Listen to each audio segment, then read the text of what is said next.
সেই রাতে ফেরাউনের সুউচ্চ রাজপ্রাসাদের অভ্যন্তরে এক অভূতপূর্ব নীরবতা বিরাজ করছিল। এই নীরবতা ছিল আশঙ্কা, সাহস ও গভীর বেদনার সংমিশ্রণ। বিবি আসিয়ারা ফেরাউনের স্ত্রী হওয়া সত্ত্বেও যার হৃদয়ে ঈমানের আলো প্রজ্বলিত হয়েছিল, তিনি তার পালক পুত্র হযরত মূসা আলাইহিস সালামকে গোপনে বিদায় জানাচ্ছিলেন। দীর্ঘ এবং উষ্ণ আলিঙ্গনের পর যখন মূসা আলাইহিস সালাম রাজপ্রাসাদের ছায়া ছেড়ে রাত্রির অন্ধকারে পথ চলতে শুরু করলেন, বিবি আসিয়া তখন প্রাসাদের উঁচু জানালা কিংবা প্রবেশদ্বারের আড়ালে দাঁড়িয়ে ছলছল চোখে কেবল তার গমন পথের দিকে চেয়ে রইলেন। প্রতিটি পদক্ষেপ, প্রতিটি ছায়া যেন তার হৃদয়ে গভীর এক রেখা টানছিল। দীর্ঘক্ষণ পর যখন মূসা আলাইহিস সালাম দৃষ্টির বাইরে চলে গেলেন, তখন বিবি আসিয়া এক বুক ফাটা দীর্ঘ নিঃশ্বাস ত্যাগ করলেন। এই নিঃশ্বাসে মিশেছিল মাতৃত্বের উদ্বেগ, ঈমানের দৃঢ়তা এবং এক অসীম নির্ভরতা। অশ্রুসিক্ত নয়নে তিনি পরম করুণাময় আল্লাহের কাছে নিবেদন করলেন, হে মাবুদ, এই মুহূর্তে তোমার এই বান্দাটি সম্পূর্ণ আত্মীয় বান্ধবহীন।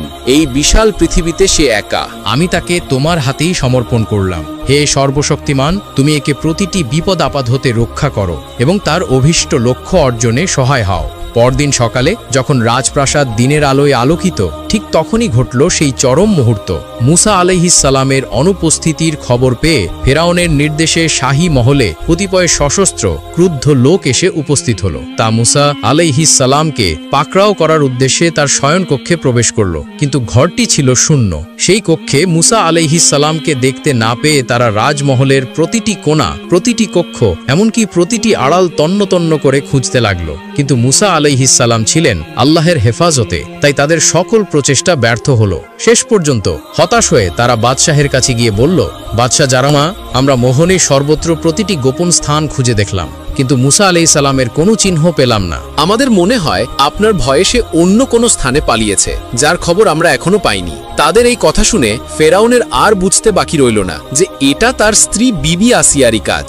তার মনের গভীরে সন্দেহের বীজ ছিল, যা এখন মহিরুমে পরিণত হলো।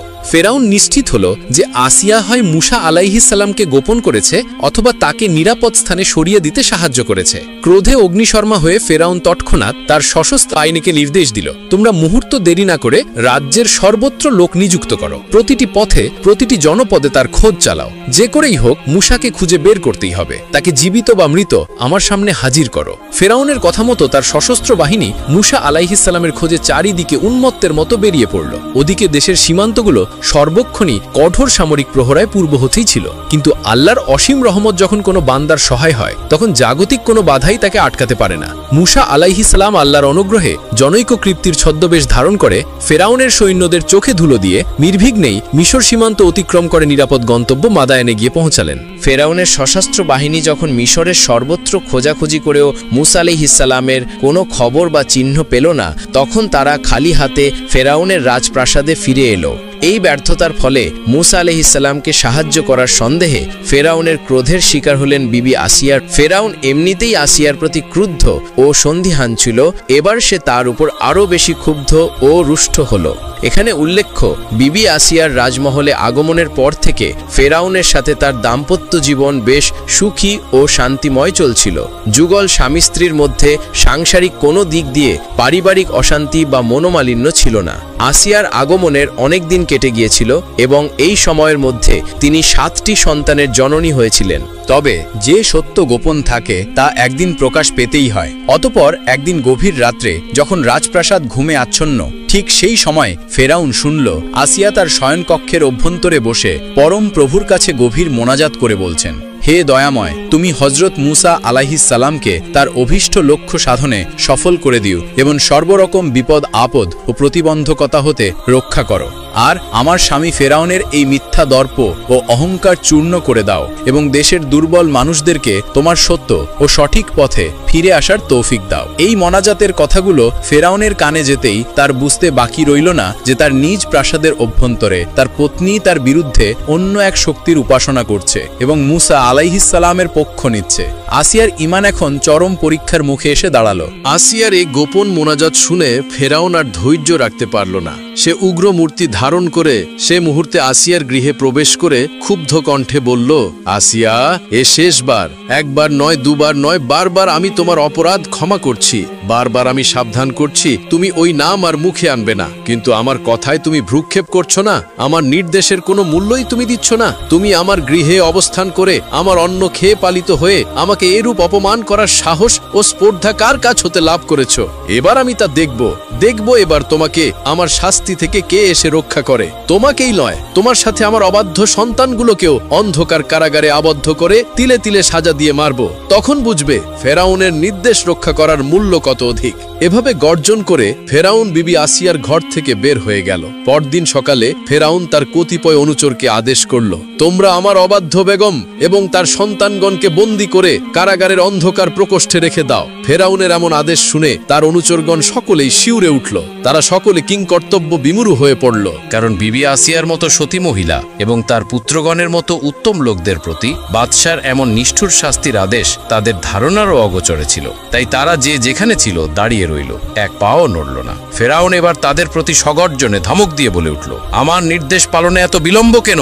যদি তোমাদের প্রাণের মায়া থাকে তাহলে এ মুহূর্তে আমার আদেশ পালন করো। অনুচরবৃন্দ এবার বাধ্য হয়ে বিবি আসিয়া এবং ফেরাউনের 7টি পুত্রকে অন্ধকার কারাগৃহের সর্বনিকৃষ্ট কক্ষের মধ্যে বন্দী করে বাহিরে থেকে তালাবদ্ধ করে দিল। অতঃপর ফেরাউনের নির্দেশে তারা কারাগারের মধ্যে ভীষণ দুর্গন্ধময় ময়লা এবং গলিত মৃতদেহসমূহ রেখে আসলো। তাছাড়া বন্দীগণের খাদ্যপানীয় বন্ধ করে দেওয়া হলো। ফলে ক্ষুধা তৃষ্ণার যন্ত্রণার সাথে অসহ্যকর দুর্গন্ধের জ্বালা মিলিত হয়ে বন্দীগণের প্রাণ অষ্টাগত হল। বিবি আসিয়ার কোলে ছিল তার একটি দুগ্ধপোষ্য শিশু। সে ক্ষুধা তৃষ্ণায় অস্থির হয়ে হাত পা আছড়াতে লাগলো এবং অন্যান্য সকলে পেটে উগ্র দুর্গন্ধে উন্মুক্ত প্রায় হয়ে বারবার বমি করতে আরম্ভ করলো। বমির সাথে সাথে ভেতরে তেনারি ভুড়িগুলো বের হয়ে আসার উপক্রম হলো। এভাবে কঠোর সাজার মধ্য দিয়ে প্রায় 2 সপ্তাহ কেটে গেল। তারপর একদিন বাদশাহর মন্ত্রী হামান এসে বন্দীগণকে বাহিরে এনে বিবি আসিয়াকে বলল, বেগম, আপনি আমাদের পরম শ্রদ্ধা ও ভক্তির পাত্রী, যথেষ্ট বুদ্ধিমতী ও বিদুষী মহিলা। আপনাকে উপদেশ দিতে পারি তেমন যোগ্যতা আমার নেই। তবে আপনার এবং আপনার সন্তানগণের এই দুরবস্থায় ব্যাকুল হয়ে আপনার সমীপে আমি অনুরোধ জানাতে ছুটে এসেছি। তা এই যে আপনার স্বামী নিজেকে স্বয়ং খোদা দাবি করছে। রাজ্যের প্রজাবৃন্দ তার সে দাবি স্বীকার করে তার উপাসনাও করছে। এমত অবস্থায় আপনি তার বেগম হয়ে এবং এরা তার সন্তান হয়ে যদি তার সে দাবি অমান্য করে, তবে এটা অপেক্ষা তার পক্ষে অপমান এবং অশান্তির আর কি থাকতে পারে? অন্তত তার এ অপমান এবং মনের অশান্তি মোচন করতে আপনারা তার মনের বাসনা পূর্ণ করুন। তাকে খোদা বলে স্বীকার করুন। বিশেষত নারী ধর্ম স্বামীর সন্তোষ বিধান করা, তা করতে গিয়ে কোনো কাজে যদি নিজের বিবেক অবাধ্য হয়, আমি বলছি তবু তা করা উচিত। এমত ক্ষেত্রে ন্যায় অন্যায়ের সমস্ত দায়িত্ব স্বামীর উপরে ভর্তিয়ে থাকে। আপনি একবার ভেবে দেখুন, যদি তাই থাকতো তবে আজ আপনার এরূপ দুর্ভোগ পোহাবার প্রয়োজন হতো না। আর সেজন্যই আমি আপনাকে পুনরায় বলছি, আপনি অযথা স্বেচ্ছায় এর ভীষণ কষ্ট ভোগ না করে স্বামীর ইচ্ছা পূরণ করুন এবং পুনরায় সেই সুখনিকেতন অন্দরমহলে ফিরে যান। তখন মন্ত্রী হামানের এই অনুরোধের জবাবে আসিয়া বললেন, উজির হামান, তুমি এরূপ অনুরোধ আর কখনো আমার সম্মুখে উচ্চারণ করো না। তুমি জানো আমার প্রাণের জন্য এতটুকু মায়া নেই। তোমরা আমাকে ও আমার এ ধর্ম অনুরাগী পুত্রগণকে যত কঠোর শাস্তি দিতে পারো দিয়ে দাও। আমরা তোমার বাদশাহের অন্যায় দাবি ও পাপ বাসনাকে কিছুতেই মানব না। তুমি অযথা এখানে বিলম্ব না করে চলে যেতে পারো। এ কথা শুনে উজির হামান নিরাশ হয়ে সেখান থেকে চলে গেল। অতঃপর হামান ফেরাউনের কাছে গিয়ে বেবি আসিয়ার এ দৃঢ়তার কথা তাকে জানালো। ফেরাউন দেখল আসিয়ার স্পর্ধা এখনো কমেনি, সে এখনো সোজা হয়নি। এতে বাদশার মনের জেদ বৃদ্ধি হলো।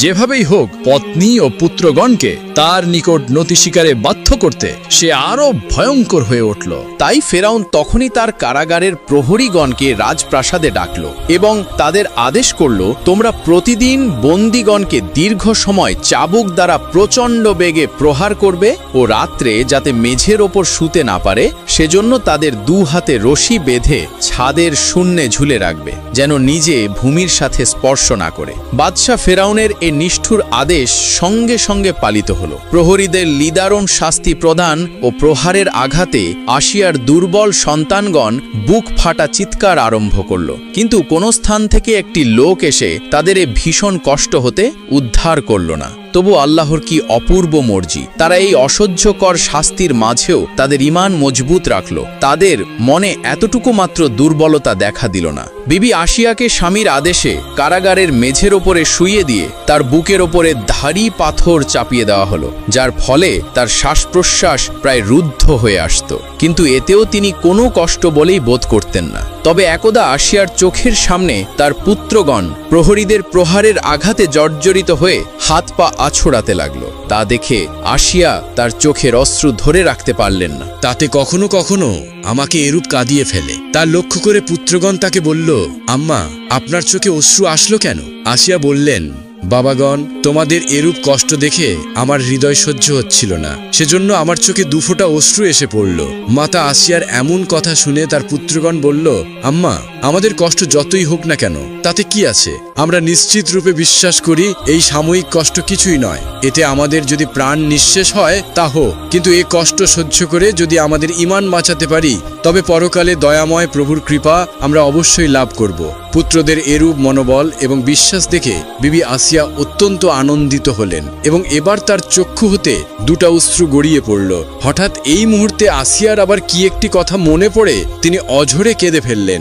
এটা দেখে তার পুত্রগণ বলল, আম্মা, আপনি আবার কাঁদলেন কেন? সে দুঃখ যে কি ভয়াবহ বললে তোমরাও তা বুঝতে পারবে। আমার সে দুঃখ এই যে তোমাদের পিতাকে আমি পাপ পথ হতে ফিরায় আনতে পারলাম না। মৃত্যুর পূর্বে তাকে সৎপথের উপরে দেখে যেতে পারলাম না। তোমাদের পিতার এই পাপ কাহিনী শুনে জগতের লোক অনন্তকাল ধরে তাকে ধিক্কার দিবে, আর পরকালে তাকে এই মহাপাপের বদলে চিরকাল ধরে জাহান্নামের আগুনে জ্বলে পুড়ে ভস্ম হতে হবে। এটা যে আমার কত বড় ব্যথা তা আমি তোমাদের বলে বোঝাতে পারবো না। জননীর অচ্ছা শ্রবণ করে পুত্রগণ বলল, আম্মা, এজন্য এরূপ দুঃখ করে কি লাভ হবে? জগতে এসে যে যেমন কাজ করবে পরকালে সে তেমন প্রতিফল ভোগ করবে। যার অদৃষ্ট লিপিতে যা লেখা আছে তা নিশ্চয়ই ঘটবে, সেজন্য আফসোস করা বৃথা। ফেরাউন তার স্ত্রী আসিয়া এবং পুত্রদের প্রতি ক্রোধ যতই হয়ে থাকুক না কেন তাদেরকে প্রাণে হত্যা করা তার অভিপ্রেত ছিল না। তা থাকলে অনেক পূর্বেই তাদের প্রাণ হরণ করতে পারত। তার জিদি মনের আকাঙ্ক্ষা ছিল সে অসহনীয় নির্যাতন চালিয়ে এবং প্রাণনাশের আতঙ্ক সৃষ্টি করে তাদের নিকট হতে নিজের দাবির স্বীকৃতি আদায় করবে এবং এভাবে তাদেরকে জব্দ করে নিজের মনকে তৃপ্ত করে তুলবে। এ আশায় সে ব্যর্থ হয়েও সম্পূর্ণরূপে হাল ছাড়ল না। সে মন্ত্রী হামানকে নির্দেশ দিল প্রতিদিন একবার গিয়ে সে যেন আসিয়ার মত পরিবর্তনের চেষ্টা করতে থাকে। একদিন বাদশাহ ফেরাউন ও তার উজির হামান কারাগারের ভেতরে প্রবেশ করে নির্দিষ্ট কক্ষ হতে আসিয়াকে বাহিরে আনলো এবং তাকে লক্ষ্য করে বলল, মাননীয়া বেগম সাহেবা, বহুদিন আপনার কাছে আগমন করেছি এবং অনেক কথাই বলেছি। আজ শেষ দিন, আমি আপনার কাছে সে একই উদ্দেশ্য নিয়ে হাজির হয়েছি। জানি আপনি আমার অপেক্ষা অনেক বুদ্ধিমতী, যথেষ্ট বিচক্ষণ, তবুও আজ আবার আপনাকে আমি দুটি কথা বলতে চাই। এজন্য আমার দৃষ্টতা ক্ষমা করবেন। দেখুন, পত্নীর নিকটে স্বামী অসীম শ্রদ্ধার পাত্র। স্বামীর যে কোনো নির্দেশ পালন করাই পত্নীর কাজ এবং তার এমন কোনো কাজ করা উচিত নয় যাতে স্বামীর হৃদয়ে আঘাত লাগতে পারে। আপনার স্বামীকে আল্লাহ বলে মানলেই যখন তিনি খুশি হন তখন তা আপনার নিশ্চয়ই মানা উচিত। যাকে দেশের প্রতিটি লোকই আল্লাহ বলে মানছে তাকে আপনি আল্লাহ বলে স্বীকার করতে আপত্তি কেন? আপনি চোখের সামনেই দেখছেন শুধু আপনার কারণেই আপনার এই সন্তানগণ কঠোর শাস্তি ভোগ করছেন। আপনার মত পরিবর্তন করলে সাথে সাথে এরাও আপনার পথ ধরত। অতএব আপনাকে আমি পুনরায় অনুরোধ করছি, আপনি আপনার মত পরিবর্তন করে নিজের কষ্ট মোচন করুন এবং আপনার সন্তানদেরও জীবন রক্ষা করুন। তার কথা শুনে আসিয়া বললেন, মন্ত্রী হামান, আমি পূর্বেও বলেছি আর এখনো বলছি, আমি বাদশাকে আমার স্বামী ও রাজ্যের শাসক হিসেবে একান্ত শ্রদ্ধা করি এবং প্রাণ অপেক্ষা ভালোবাসি। জীবনে যতক্ষণ আমি বেঁচে থাকব ততক্ষণই তা করব, কিন্তু তা বলে তাকে স্বয়ং প্রভুর আসনে কখনো প্রতিষ্ঠিত করতে পারবো না। মানুষ কখনো স্রষ্টা হতে পারে না, এমন মিথ্যাকে আমি কিছুতেই স্বীকার করব না। এজন্য তোমরা আমাকে বলিও না। আমি বিশ্বস্রষ্টা মহাপ্রভুর উপাসনা করি, যতক্ষণ বেঁচে থাকব মনে প্রাণে তা করব।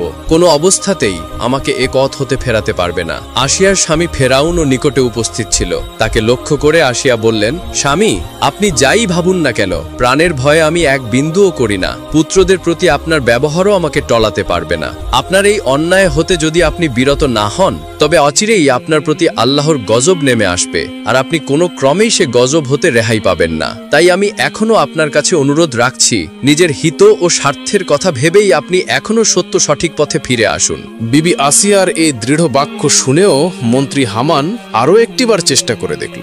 সে বলল, বেগম সাহেবা, আপনি একটি বারের জন্য বাদশাহকে আল্লাহ বলে স্বীকার করে নেন। পরিবর্তে আমরা আপনার জন্য বাদশার সিংহাসনের পাশে রত্নের এক তক্তা বানিয়ে দিব। আপনি তাতে আসীন হয়ে রাজ্যের শাসন ক্ষমতা সহস্তে গ্রহণ করুন। তাছাড়া মিশরের প্রতিটি ঘরে ঘরে আমরা আপনার সুবর্ণ মূর্তি তৈরি করে প্রজাগণকে আপনার উদ্দেশ্যে পূজা করার নির্দেশ দান করব। হামানের এমন কথা শুনে বিবি আসিয়া বললেন, মন্ত্রী, এমন পাপকথা আর মুখে আনো না এবং এর প্রলোভনও আমাকে আর দেখাবে না। বরং তুমি তোমাদের বাদশার মন পরিবর্তন করার জন্য চেষ্টা করে দেখো, নতুবা ধ্বংস অনিবার্য। তা কোনো শক্তি ফিরায় রাখতে সক্ষম হবে না। বাদশাহ ফেরাউন এতক্ষণ ধৈর্য ধরে আসিয়ার কথা শ্রবণ করেছিল। এবার তার ধৈর্যের বাঁধ ভেঙে গেল। সে বলল, হামান, তুমি এখানে হতে চলো। আসিয়ার বাক্য আমার সহ্য হচ্ছে না। সে এখনো তার পূর্বের জেদ নিয়েই আছে। এবার তাকে আমার শিক্ষা না দিয়ে গত্যন্তর নেই। এবার সে দেখুক তার জেদ কত দৃঢ় এবং মিশর অধিপতি ফেরাউনের শক্তি বা কত প্রবল। আমি তার এবং তার পুত্রদের এমন ভীষণ শাস্তির দ্বারা প্রাণ সংহার করব যা দুনিয়াতে কেউ কোনোদিন দেখেনি, কেউ কোনোদিন শ্রবণও করে নাই। তুমি একটি বড় ডেকচিতে তেল ভর্তি করে উত্তপ্ত করো। অতঃপর আমি সেই অগ্নিতুল্য উত্তপ্ত তেলের ভেতরে এক একে তাদেরকে নিক্ষেপ করে তাদের চরম শাস্তি দান করব। আসিয়ার সম্মুখে একথা বলে বাদশাহ ফেরাউন সেখান থেকে মন্ত্রী হামানকে নিয়ে চলে গেল। বাদশার সিদ্ধান্তে কেউ প্রতিবাদ করার নেই। মন্ত্রী হামান অনুচরগণের দ্বারা ডেকচিতে তিল ভর্তি করে তা উত্তপ্ত করতে আরম্ভ করল। ফেরাউনের এ পৈশাচিক সিদ্ধান্তের কথা তার রাজ্যের বালক থেকে বৃদ্ধ সকলেই শুনল। আসিয়ার মতো দয়াবতী ও গুণান্বিতা মহিলা তারা কোনোদিন দেখেনি। তিনি ছিলেন সমস্ত গরিব ও দুঃখী কাঙালদের কাছে সাক্ষাৎ জননীর মতো। তার স্নেহ ও দয়া লাভ করেনি দেশে এমন মানুষ বিরল ছিল। তারা সে আসিয়ার মতো রমণী এবং তার নিরীহ পুত্রদের এই ভয়াবহ পরিণতির কথা শুনে শিউরে উঠল। কিন্তু বাদশার এই সিদ্ধান্তের সমালোচনা বা এটার প্রতিবাদ করার মতো কেউ সমগ্র মিশরেও ছিল না। অতএব লোকজন শুধু স্তব্ধ হয়ে রইল। তবে আসিয়ার অনেক শুভাকাঙ্ক্ষী আসিয়ার নিকটে উপস্থিত হয়ে বলতে লাগলো, দেখুন, আমরা অজ্ঞান অধম, আপনাকে কোনো পরামর্শ দেই তেমন যোগ্য নই। তবে এতটুকু বুঝেছি, যদি আপনি বাদশার মন এতটুকু জুগিয়ে চলতেন তাহলে আপনার এই নিরীহ পুত্র কয়টি রক্ষা পেতে পারত। আপনার নিজের প্রাণের মায়া না থাকলেও এই প্রাণ কয়টিকে রক্ষা করতে বাদশাকে আপনি খুশি করুন। কোনো লোক বলল, হে বেগম, আপনি হৃদয় থেকে বাদশাকে খোদা না মানলেও অন্তত তাকে মুখে একবার খোদা বলুন। তবু হয়তো বাদশা আপনার প্রতি খুশি হয়ে আপনার এবং আপনার সন্তানগণের ওপরে অনুকম্পা প্রদর্শন করবেন। তাতে আপনার জীবন রক্ষা হবে এবং আপনার পুত্রগণও অকালে তাদের মূল্যবান প্রাণগুলো হারাবে না। বিবি আসিয়া তাদের এই অনুরোধ শুনে কোনরূপ জবাব দিলেন না বা কোনরূপ কিছু মন্তব্য করলেন না। তখন তার দৃশ্য দেখে মনে হচ্ছিল তিনি যেন কোনো দূর জগতের গভীর ভাবনায় নিবিষ্ট হয়ে আছেন। এ জগতের ভাবনা, চিন্তা, ভয়, ভীতি, আশা, আকাঙ্ক্ষা সকল কিছুর ঊর্ধ্বে উঠে সর্বরকম মুক্ত হয়েছেন। দেখতে দেখতে লোকে লোকারণ্য হয়ে গেল। সকলেই বাদশাহর মহিষী ও পুত্রগণের ভয়ঙ্কর শাস্তির দৃশ্য দেখার উদ্দেশ্যে শাহী মহলের প্রাঙ্গণে এসে সমবেত হল। কিন্তু কারো মুখেই কোনো কথা নেই, কোনোরূপ সারা শব্দ নেই। ভীষণ আতঙ্কিত এবং কম্পিত মনে সকলে নীরব নিস্তব্ধভাবে হৃদয় বিদারক দুর্ঘটনা সংঘটিত হবার সময়ের জন্য অপেক্ষা করতে লাগলো। ক্রমে সময় আসন্ন হয়ে আসলো। এদিকে বিরাট এক উনুনের উপরে ডেকচি ভর্তি তেল অগ্নির উত্তাপে টকবক করে ফুটছিল। বিবি আসিয়া এবং তার পুত্রগণকে কারাগার থেকে বের করে ডেকচির নিকটে উপস্থিত করা হলো। এ সময় মন্ত্রী হামান একবার আসিয়ার নিকটবর্তী হয়ে বলল, বেগম, শেষ মুহূর্ত, সমস্ত এখনো সময় আছে। একবার ভেবে দেখুন আপনার ইচ্ছা পরিবর্তন করবেন কিনা। আমি আপনাকে এখনো অনুরোধ করছি, আপনি একবারের জন্য বাদশাকে আল্লাহ বলে নিজের এবং আপনার পুত্রগণের অমূল্য জীবন বাঁচিয়ে রাখুন। মন্ত্রীর অনুরোধের জবাবে আসিয়া অত্যন্ত ধীর এবং শান্ত স্বরে বললেন, হামান, তুমি বারবার আমাকে একই অনুরোধ করো না। মিথ্যাকে আমি কোনো প্রকারে সত্য বলে স্বীকার করতে পারবো না। এ বলে সে 2 হাত উঠিয়ে আল্লাহর দরবারে মোনাজাত করে বললেন, হে মাবুদ, তোমাকে জীবনের শেষ প্রান্তে দাঁড়িয়ে প্রার্থনা করছি, তুমি আমার স্বামীর ভুল ভঙ্গ করে ও তার অহমিকা চূর্ণ করে তাকে তোমার পথের পথিক বানিয়ে দাও। ফেরাউন নিকটে উপবিষ্ট ছিল। সে হামানকে বলল, হামান, তুমি ওকে এখনো কিসের জন্য অনুরোধ করছো? ওর কোনো কথাই আমার সহ্য হচ্ছে না। ওই দেখো, সে এই মুহূর্তেও কেমন উক্তি করছে। তুমি আর বৃথা সময় নষ্ট না করে কর্তব্য সাধন করো। তখন হামান নির্দিষ্ট অনুচরগণকে নির্দেশ দিল। তারা সর্বপ্রথম আসিয়ার জ্যেষ্ঠ পুত্রকে ধরে উত্তপ্ত তেলের ভেতরে নিক্ষেপ করল। সঙ্গে সঙ্গে তার দেহখানা অগ্নিতুল্য উত্তপ্ত তেলে ভস্মীভূত হয়ে বায়ুর সাথে মিশে গেল। অতঃপর আরেকটি পুত্রকে এভাবে নিক্ষেপ করা হলো, তারও সে একই অবস্থা হলো। তারপর আরেকটি পুত্রকে নিক্ষেপ করা হলো, তার অবস্থা সেরূপ হলো। এভাবে একে একে আসিয়ার 6টি পুত্রকে উত্তপ্ত তেলের ভেতরে নিক্ষেপ করা হলো এবং তাদের দেহগুলি ভস্ম হয়ে ধোঁয়া আকারে বায়ুর সাথে উড়ে গেল। এ ভয়ঙ্কর দৃশ্য দেখে সমবেত লোকগণ হাই হাই করে উঠল। ভয় ও সন্ত্রাসে তাদের অন্তর থরথর করতে লাগলো, কিন্তু কারো মুখে কোনো কথা বের হলো না। এখন কেবল আসিয়ার সর্বকনিষ্ঠ পুত্রটি বাকি আছে। সে দুগ্ধপোষ্য শিশু। শিশুটি মায়ের কোলে বসেই ভ্রাতাগণের এ শেষ পরিণতি এক দৃষ্টে তাকিয়ে দেখছিল। হামানের নির্দেশে জল্লাদ তাকে মায়ের কোল থেকে ছিনিয়ে আনতে গেল। শিশুটি তখন 2 হাতে মাকে সবলে জড়িয়ে ধরল। জল্লাদ বহু টানাটানি করেও তাকে মায়ের কোল থেকে ছুটিয়ে আনতে পারল না। মা অবশ্য তাকে আল্লাহর নাম নিয়ে ছেড়েই দিয়েছিলেন, কিন্তু নির্দয় হস্তদয় সম্ভবত অবশ হয়ে গিয়েছিল, আর সেজন্যই সে মায়ের কোল হতে শিশুকে ছড়াই নিতে সক্ষম হয়নি। তখন ফেরাউন উঠে আসিয়ার নিকটে গিয়ে শিশুর মুখের দিকে দৃষ্টি করে 2 হাত পাতল। কচি অবোধ শিশুটি হয়তো ভাবল তার মা তো তাকে ছেড়েই দিয়েছিলেন, কিন্তু তার পিতা তাকে কিছুতেই ওই নররূপী রাক্ষসদের হাতে সোপর্দ করবে না। এ ভরসায় শিশুটি পিতার কোলে ঝাঁপিয়ে পড়ল।